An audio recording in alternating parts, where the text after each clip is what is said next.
Australian Government Summer School for Teachers of Mathematics was conducted at the University of New England in January 2008. 200 mathematics teachers from across Australia came to UNE and heard high-level presentations by experienced mathematics teachers, academics and people from industry.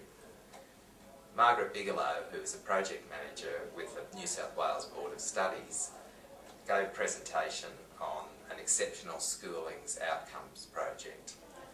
Margaret, I was just wondering if you can tell us what the key focus was of your presentation. The focus was my journey, my personal journey in teaching and leading a faculty. And it came about not through the AESOP project per se. I wasn't part of the AESOP project, but I was in discussions with John Pegg over a number of things and talked about my journey and what it was like going into a staff that was a little resistant to what I was going to do. Right. And I discussed my experiences and how I overcame those that resistance and those gatekeepers to result in a really highly motivated, developed staff. Right.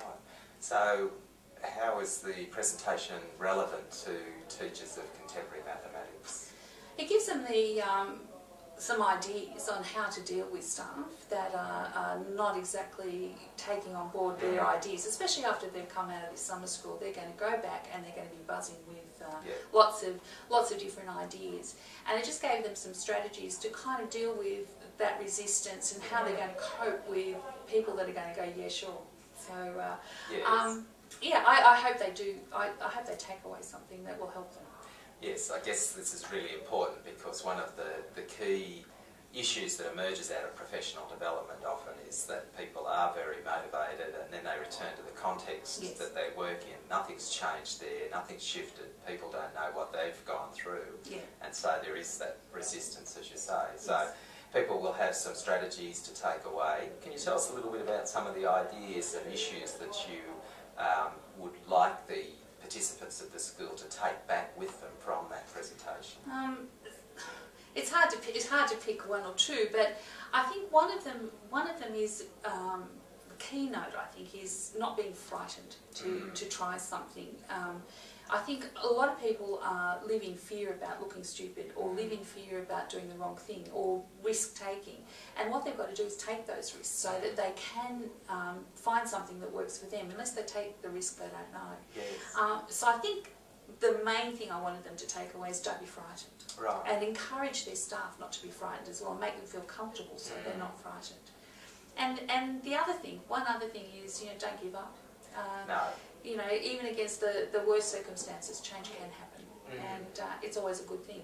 So, just plod along and keep going and keep smiling. Yeah.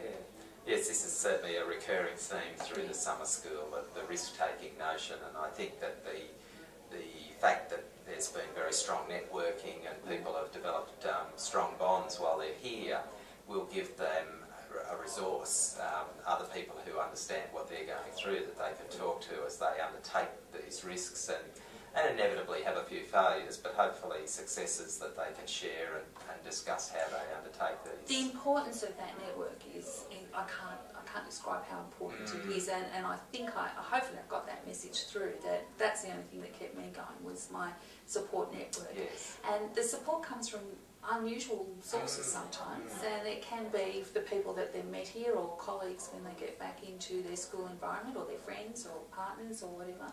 But yeah, that support networking and that ability to be able to discuss the problems is really, really important. Right. So I guess one of the measures of the success of the summer school will be what people implement when they go back into their normal school context. Are there any particular things that you would hope that they might try, that the teachers might try as they return to the school? I wouldn't like them to try everything they've learned all at once.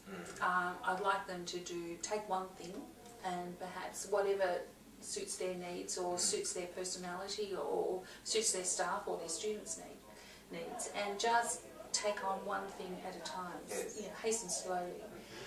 And also share that with other people, and so that they've got something that they can say, look, this is what I've done, and it just gives them the evidence and the support and perhaps the encouragement to keep going on with the next thing. Yeah.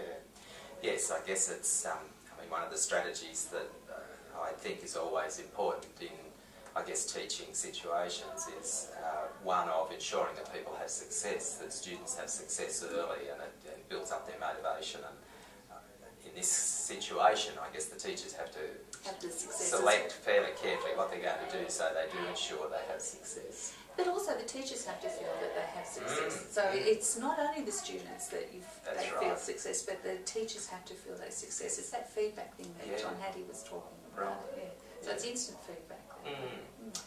Now, the summer school website will have some resources available for teachers to look at the issues that are addressed through this project. I was just wondering, are there any other resources you'd like to direct the participants to?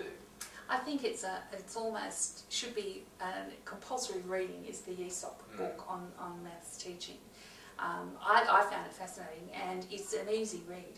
It's not difficult to read, and I think every teacher would get something out of that. Yeah. I think if we're talking about leadership and management, there are lots and lots of books out there on management and leadership.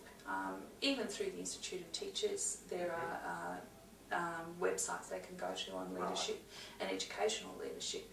So I would just go to the library and just pick up anything on educational leadership, and they can take something from it. I mean, there's not one specific thing that I would recommend, but there's certainly readings around, and even through the AANT website, they can be directed to readings that they'll find useful. Great.